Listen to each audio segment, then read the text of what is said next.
ආයුබෝවන් අදත් අපි සූදානම් වෙන්නේ සිංහල සාහිත්‍ය රසාස්වාදේ නම් වූ බොහොම රමණීය වූ පොතේ ඇන්ටන් චෙකෝව් විසින් රචිත වැළපීම කියන කෙටි කතාව පිළිබඳ පුංචි හඳුනා ගැනීමක් කරන්න මේ කෙටි කතාවේ කොතරම් දුරට කෙටි කතා ලක්ෂණ තිබෙනවාදයි හඳුනා ගැනීම. මම හිතන්නේ මේක ඔබට O level වල අහන්න පුළුවන් ප්‍රශ්නයක් විදිහට වුණත් අපිට මේක සාකච්ඡා කරන්න පුළුවන්. මේ පාඩම අවසානයේ අපි හොඳට බැලුවොත් අවසානයේ තියෙන මේ ලිඛිත අභ්‍යාස කොටසේ පළමු ප්‍රශ්නේ වුණා තියෙන්නේ කෙටි කතා පිළිබඳව කෙටි කතා ලක්ෂණ ඇසුරෙන් විමසීමක් කරන්න. ඒ නිසා ඔබ මේ පිළිබඳව වැඩි අවධානයක් යොමු කළොත් ඒක බොහොම යෝග්‍යයි කියලා අපි විශ්වාස කරමු නිසා මේ යටතේ පාඩම ඉදිරියට ගලා යාමට සුදුසුයි කියලා අපි විශ්වාස කරනවා.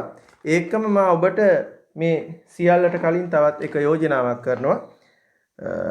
ඔබට මං ගැන ලොකු දෙයක් ලියන්න කියන්න බෑ. සාමාන්‍යයෙන් බාහිර පොඩි දෙයක් කියන්න පුළුවන් වෙයි. හැබැයි ඔබට ඔබේ සමීපතමයෙක් ගැන නම් කරොත් එයා ගැන ඔබට වචන 10ක් වාක්‍ය 10ක් නෙමෙයි වාක්‍ය 20ක් 30ක් රචනාවක් වුණත් ලියන්න පුළුවන්. වෙයි හේතුව එතුමා නැත්තම් එයා ගැන බොහොම හොඳින් ඔබ මනාව දන්නා නිසා.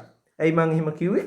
ඔබට මේ වැළපීම කියන කෙටි කතාව ඒ වගේම ඇන්ටන් චෙකෝව්ගේ මේ පාඩමට ප්‍රමාණවත් වන තරම් ඌ ඉදිරිපත් කරලා තියෙන මේ විස්තර දාමය ඔබ 3-4 වතාවක් පුළුවන් නම් ඊට වැඩි වතාවක් කියුවත් කමක් නැහැ. කාලසටහනක් හදාගෙන පාඩම් කරගන්න, පොත්පත් ටික ලියා ගන්න, හදා ගන්න පිළිවෙලට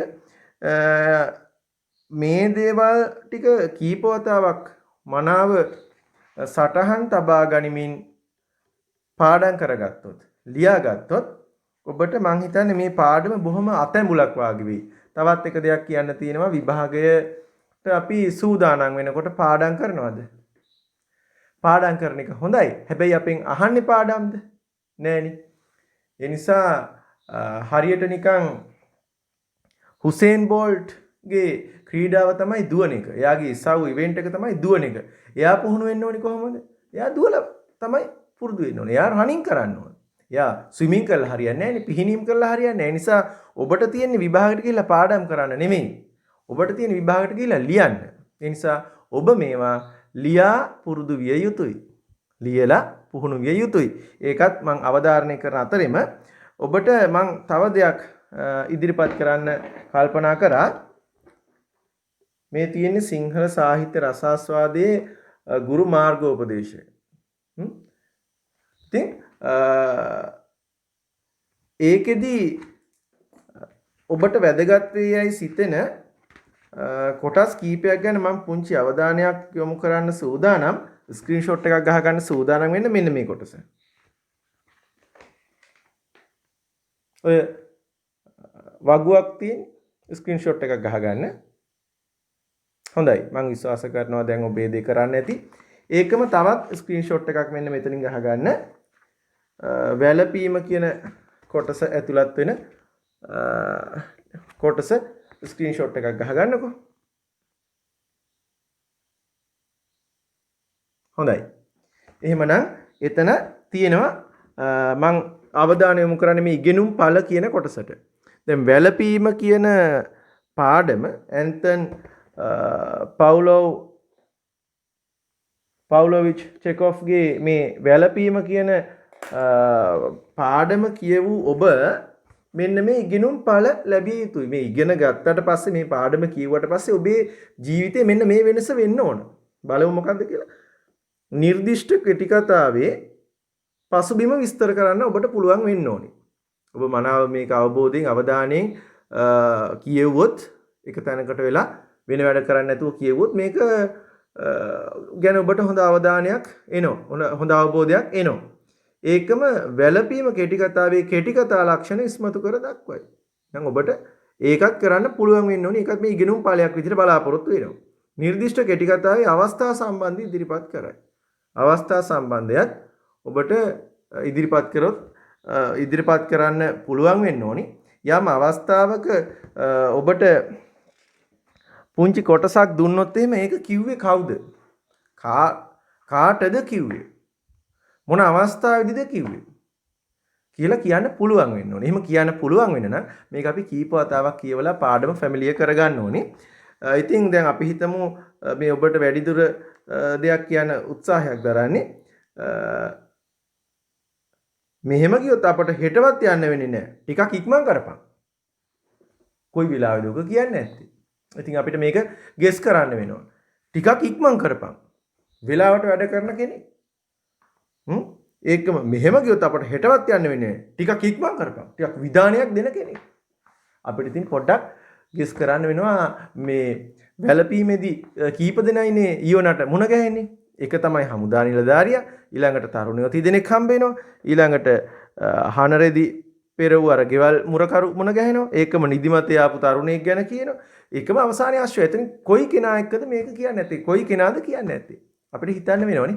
ඔතනින් අර මුලින්ම මුණ ගැහුණු හමුදා නිලධාරියා තමයි කිව්වේ. ඒ වගේ අවස්ථා සම්බන්ධය නිර්දිෂ්ට කෙටි කතාවේ අවස්ථා සම්බන්ධ ඉදිරිපත් කරන්න ඔයාට හැකියාව තියෙන්න ඕනේ. ඒකට නම් කතාව කීප වතාවක් හොඳින් කියවලා තියෙන්න ඕනේ. හොඳ අවධානයෙන් වෙනත් කතාත් එක්ක පටලව ගන්නේ නැතුව. ඒකම අවසාන වශයෙන් ඉගෙනුම් ඵලයක් තියෙනවා. නිර්දිෂ්ට කෙටි කතාව රසාස්වාදය හා ਵਿਚාරයේ යෙදේ. ඒක තමයි අපි ඒක ඉදිරියේදී අපි කරන්න උත්සාහවත් වෙනවා. මේ පාඩම වගේම අනිකුත් පාඩම් වල තව කතා කරන්න ප්‍රශ්න ගොඩක් තියෙනවා.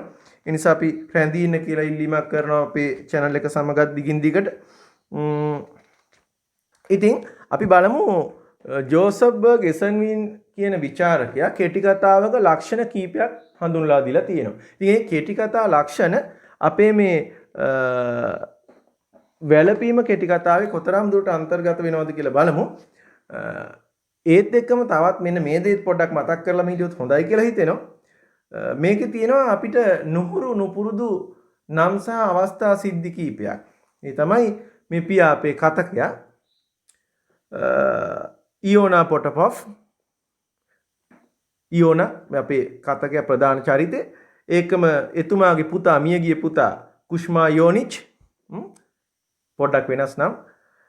ඒකම දුවෙක් ගැන සඳහන් වෙනවා කතාවේ අවසාන හරියේ ඇනීෂියා කියන දුව. ඉෝනාගේ දුවයි පුතයි දෙන්න ගැන ඒ නම් දෙක. ඒකම අර තරුණයෝ තිදෙනා විසින් යන අතරේදී මෙයාට ඇහෙනවා එක්තරා තරුණියක් ගැන කතා වෙනවා නඩේජා පොටප්‍රොව්නාගේ. ඒ වගේ මේ නඩේජා පෙට්‍රෝව්නා නේද? ඉතින් ඒ වගේ පුංචි අපිට නුහුරු නම් කීපයක් කරුණාම අනිත් දේවල් බොහොම අපිට තේරුම් ගන්න පුළුවන් විදිහට අමරදාස වීරසිංහ මැතිතුමා නිර්මාණය කරලා තියෙනවා. ඉතින් අපි ඒ ගැනත් බොහොම සතුටු වෙන අතරේ ඔබට කියනවා මේ කතා කියුවාට පස්සේ ඔබට මෙන්න මේ හැකියාවක් තියෙන්න ඕනේ කියලා මගේ විශ්වාසයක් තියෙනවා. ඒ තමයි මේ විශ්ව සාහිත්‍යයට යන්න රුසියානු ලේඛකයෙකුට පුළුවන් වුණා නම් ඒ මුකුත් දේවල් නැති අතරේ එතුමා මිය ගියේ 1904 මේ 2020 ගණන් අවුරුදු 100 ගානකට පස්සේ දැන් අපි මේ එතුමාගේ දේවල් කතා කරන්නේ. ඒ පහසුකම් අඩු යුගයක එහෙම කෙනෙක් බිහි වුණා නම් අපිටත් පුළුවන් වෙන්න ඕනේ අපේ නිර්මාණ ශක්තිය විශ්ව තලයටම මුසු කරන්න තරම් නිර්මාණ ශිල්පියෝ වෙන්න. ඒ ආරාධනාවත් කරනවා ඔබට හැකියාව තියෙන හැම වෙලෙම ලියන්න කියන්න තමන්ගේ නිමැවුම ලෝකයට ඉදිරිපත් කරන්න කියන දේ. ඉතින් ජෝසප් බර්ග් එසන්වින් නැමැති විචාරකයා කියනවා සියල්ල කෙටි කතාවක තියෙනවලු සියල්ල අභිබවා සිටින එක් ප්‍රබල සිද්ධියක්. තියෙනවාද එක් ප්‍රබල සිද්ධියක්? මේ කතාව පුරාම යන්නේ ඒකනේ. ඒ තමයි කතානායක ඉෝනා පොටපොෆ්ගේ පුතා වන කුෂ්මා යෝනිච් සන්නිපාත උණ රෝගයක් හැදිලා මිය ගිහිල්ලා. මෙතුමා මේ ගැන බොහොම කනගාටුවෙන් දුකින් වේදනාවෙන් පීඩාවට පත් වෙලා තමයි ඉන්නේ. ඔන්න පළවෙනි සංසිද්ධිය සියල්ල අභිබවා සිටින එක් ප්‍රබල සිද්ධිය ඔන්න තිබුණා. ඒකම ජෝසප් බර්ග් එසන්වින් කියන විචාරකයා කියනවා තව දුරටත් ඉස්මතු වී පෙනෙන එක් ප්‍රධාන චරිතයක් තියෙන්න ඕනිලු. ඉස්මතු වී පෙනෙන එක් ප්‍රධාන චරිතයක් තියෙනවලු. මේකත් පොඩක් ස්ක්‍රීන්ෂොට් එකක් ගහගන්නකො. මේ සාහිත්‍ය රසාස්වාදයේ පොතේම මෙන්න මේ 6 පිටුවේ මේ 1 ඉඳලා 7 දක්වා තියෙන කොටස පොඩ්ඩක් ස්ක්‍රීන්ෂොට් එකක් ගහගන්න. මෙන්න මෙතන තියෙන එක මම මේ කියන්නේ. හොඳයි. මම විශ්වාස කරනවා ඔබ ඒ දේ කරා කියලා. නැතුණත් ඔබේ පොත ගත්තොත් මේ 6 වෙනි පිටුවේ මේක තියෙනවා. ඉතින් ඉස්මතු වී පෙනෙන එක් ප්‍රධාන චරිතයක් තියෙන්න ඕනනේ. මේ ඉන්නේ අගේට නේද? ඉයෝනා පොටපොෆ් කියන අපේ අන්ත අසරණ කුලී අශ්‍රත රියදුර. ඒකම නිර්මාණකරුගේ පරිකල්පනයෙන් බිහි වෙන නිර්මාණයක් වෙන්න ඕන කියනවනේ. ඉතින් ඒ ඔස්සේ තියෙනවා තත්කාලීනව කාර්ය බහුල සමාජයක් තුළ සියල්ල අභිබවා මනුස්සකම අනිකා ගැන අවධානය අවබෝධය නොතකා අවබෝධයකින් තොරව තමන්ගේ අරමුණු කරා පමණක් යන නාගරික ජන සමාජයක් අතුළත වාසය කරන අන්තසරණ කුලීරත රියදුරෙක්. ඒකම කියනවා ගොරෝසු කටහඬක්. ඒ කියන්නේ ඕනාවට වඩා වැඩිපුර කතා කරාම තමයි එහෙම වෙන්නේ. දැන් ඒකම මෙතුමා ඕනාවටත් වඩා වයසටත් වඩා වියපත් වෙලා තියෙනවා. ඒකම මෙතුමාගේ රතේ බොහොම අබලන්. තව කියනවා මේ දිලිඳු පන්තියේ කුලීරත රියදුරෙක් වගේම ඒගොල්ලන්ට අපේ යෝනාට හමුවන සේවා දායකයන්ගේ ගැන පෙන්වන්නේ බොහොම වෙනස් විදිහකට. ඒතකොට මේ විශාල වශයෙන් මේ උඩ යට මේ දේවල් දෙක පේනවා. ඉහළ තලයේ සහ පහළ තලයේ. දැන් මෙතුමාට මුලින්ම මේ කතාවේ මුණ ගැහෙන්නේ අපිට මේ කතාවේදී මුණ ගැහෙන්නේ හමුදා නිලධාරියෙක්. තොප්පියක් දාපු සැරවැර පෙනුමෙන් යුක්ත හමුදා නිලධාරියෙක්. ඒක මෙයාගේ වදන් සහ මෙතුමා ගැන කියවෙන යෝනා ගැන කියවෙන දේවල් වලින් අපිට තේරෙනවා මෙතුමා කොයිතරම් අහිංසක අසරණ අන්ත අසරණ දුගී දුප්පත් කෙනෙක්ද කියන එක. ඒකම තරුණයෝ තුන්දෙනා ගත්තාම නාස්තිකාර නැත්නම් එතන කියනවා මේ පොඩක් ඒ කතාව බලන්න. එතන ඒගොල්ලන් බ්‍රැන්ඩි බීපු ඊළඟට දැන් මේ තමන්ගේ නෝන කාන්තාවක් ගැන කියන්නේ තරුණයෝ විදිහට කතා කරන්නේ එයාලා වෙනම ලෝකයක් තරුණයන්ගේ ලෝකේ. ඒක මේ වියපත් මිනිසාවත් උන් යම් අවස්ථාවක හාස්‍යයට ලක් කරනෝනේ. විවාහපත් වෙලාද කියලාත් ඒක අවස්ථාවක් අහනවනේ. ඒකම දැන් මෙයාගේ කසයට යා බණිනවා, අශ්වයාට බණිනවා, ගමනට බයිනවා. යන්තම් අර කතාව කියන්න හදනකොට අනිත් පැත්ත හැරෙනකොට අපොයි යන්තම් ඇති මෙන්න තැනට ආවා කියලා ඒගොල්ලන් කියලා ඒගොල්ලත් යනවා. ඉතින් මෙවැනි වූ නිර්මාණකරු පරිකල්පනයෙන් යුක්තව මේ කතාවේ සන්දර්භය ඔබට අපට රසිකයාට ගේන්න පුළුවන් විදිහට නිර්මාණය කරගෙන තියෙනවා. ඒකම තියෙනවා කතාවේ සංවිධානාත්මක බව. බලන්නකෝ මේ කතාව සංවිධානය කරගෙන තියෙනවා සවස් යාමයයි. එහෙමනේ පටන් ගන්න. එතකොට මේ සවස් යාමේ ඉඳලා මෙතුමාට සේවාදායකයෝ කීප දෙනෙකුට එතුමා සේවාව සපයනවා. මෙතනදී නම් සේවා සපයන්නේ 4 දෙනෙකුට. පළවෙනියට හමුදා නිලධාරියට සහ ඊළඟට අර තරුණ පිරිසට. ඒකම දැන් මේ කතාව එයා ටිකකින් එතනින් යන්නේ. එයා බලනවා අර ඈත මේ ගම්මාන දැන් එහාට යනකොට මුණ ගැහෙනවානේ හනරෙදි පෙර වූ ගෙවල් පරිස්සම් කරන කෙනෙක්. ඉතින් එයාත් එක්ක පොඩි කතාවකට ලෑස්ති වෙන්න කියලා හදනකොටනේ දැන් වෙලාව කීයටද කිව්වම දැන් 9:00යි. නැත්තම් 9:00 පහු වෙලා. මොකද උතන හිටගෙන පළයන් දැන් ඒ වගේ කියන්නේ. එතකොට මෙවැනි වූ කතාවේ සංවිධානාත්මක බවක් නැත්තම් එක හුස්මට කියවගෙන යන්න පුළුවන් බව එක්කම එයා අන්තිමට ඒ නවාතැන් වලට ගියහමත් දැන් එයා දකිනවා ඒ තැන තැන කට්ටිය නිදි. එක්කෙනෙක් ඇවිදලා බොහොම නිදිමතෙන් වතුර පනිට්ටු ගාවට යනවා. ඉතින් මේ වගේ මුල ඉඳලා අග වෙනකම්ම මෙතුමාගේ දුෂ්කරතාවය නැත්තම් මෙතුමාගේ හිතේ මේ කැකෑරෙන අධික දුක් ගීතය ගැන තමයි එක දිගටම මේ කතාව අරගෙන ඉන්නේ. ඉතින් කතාවේ සංවිධානාත්මක බව අතින් ගත්තහම කෙටි කතාවක ලක්ෂණ මේ තුල අපිට දකින්න පුළුවන්. ඒකම කතා වින්‍යාසයක් ගැන කියනවනේ. කතා වින්‍යාසය ගත්තහම දැන් එතුමා දැන් අර මනාව තමන්ගේ නිර්මාණ ශක්තියට එකතු කරගන්නවා. සාමාන්‍යයෙන් එදිනෙදා ජීවිතයේ දැන් මේ වෛද්‍යවරයා සාහිත්‍ය වෙනුවෙන්නේ පෙම්බැන්දා කියන්නේ වෛද්‍ය වෘත්තිය නැමැති විවාහක බිරිඳකින් අයින් වෙලා මෙයා කියනවා සාහිත්‍ය නැමැති අනියම් බිරිඳට පිම්බැන්දා කියලා. ඒ වුණාට එයා පහු වෛද්‍ය වෘත්තියට සේවාවක් කරන්න ඕන නිසා නිබන්ධනයකුත් සපයනවා. නිබන්ධනයකුත් කරනවා.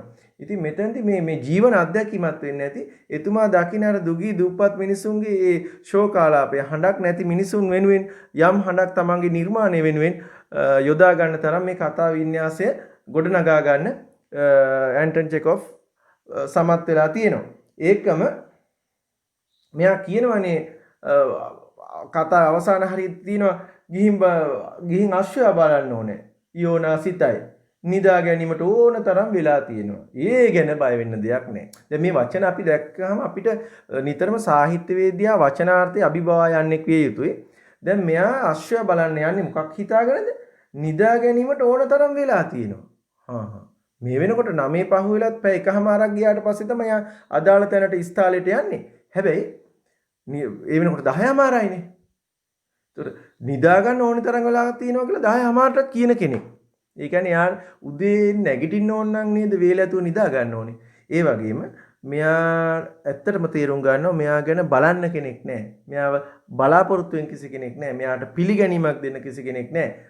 ඊගාවට දැන් මෙයාගේ තිබුණු එකම ලොකුම අරමුණ එයාගේ දරුවාත් මේ වෙනකොට මෙලොව අතහැර ගිහිල්ලා. ඒ වගේ කතා වින්‍යාසය තුළ මේ මෙවැනි වූ ලක්ෂණ බොහොම පිළිවෙලට අරගෙන ඇවිදලා තියෙනවා. ඒකම කතාවේ සිද්ධිමාලාවකට කැටි වෙලා තියෙනවලු. ඉතින් කතාවේ සිද්ධිමාලාවත් එහෙමනේ. ඇඳිරි වැටිච්ච තැන ඉඳලා මෙයා ටික වෙලාවක් ඉන්නවා.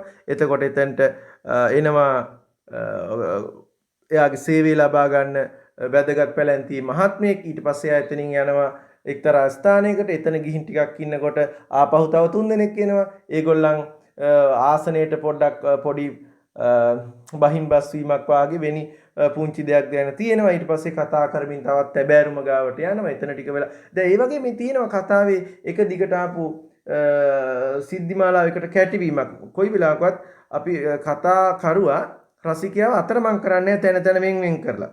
ඒකම කතාවේ සංවිධානාත්මක බව ගැනත් කතා වුණා. ඒකම මෙවැනි වූ ලක්ෂණ ටික ගත්තහම මම කතා කරේ නෑ මේ භාෂා විලාශය වගේම භාෂාව යොදාගෙන තියෙන විදිය. අපි බලාපොරොත්තු වෙනවා මේ වැළපීම පාඩම සම්බන්ධයෙන් තවත් වෙනස් වූ නැත්නම් අපිට දැනගත යුතුයයි හැඟෙන පාඩම් කීපයක් ඔබට ගෙන එන්න අපි බලාපොරොත්තු වෙනවා. ඉතින් අපිට අවසාන වශයෙන් කියන්න පුළුවන් මේ අනුව ඇන්ටන් චෙකොව්ගේ වැළපීම කෙටි කතාව තුළ කෙටි කතා ලක්ෂණ මනාව අන්තර්ගත වෙලා තියෙනවා කියලා අපිට හුවා දක්වන්න පුළුවන්. එහෙමනම් අපි ආරාධනා කරනවා මා මේ කියූ කරුණු වලට අමතරව ඔබෙත් කරුණු එකතු කරගන්න. ටීචර් නැත්නම් පන්තියේ ඔබට ඉගැන්වූ ගුරුවරයා කියූ දේත් මතක් කරගන්න. තව පොත්පත් වලින් කරුණු එකතු කරගන්න. පුස්තකාලයත් හැකි වෙලා හැම වෙලාවකම භාවිතා කරන්න කියන පණිවිඩය දෙන ගමන් ඔබට ජීවිතේ මල්පල ගන්නවන ලස්සන සොඳුරු හිටක් නිර්මාණය කරන්න ලැබේවා. ශක්තිය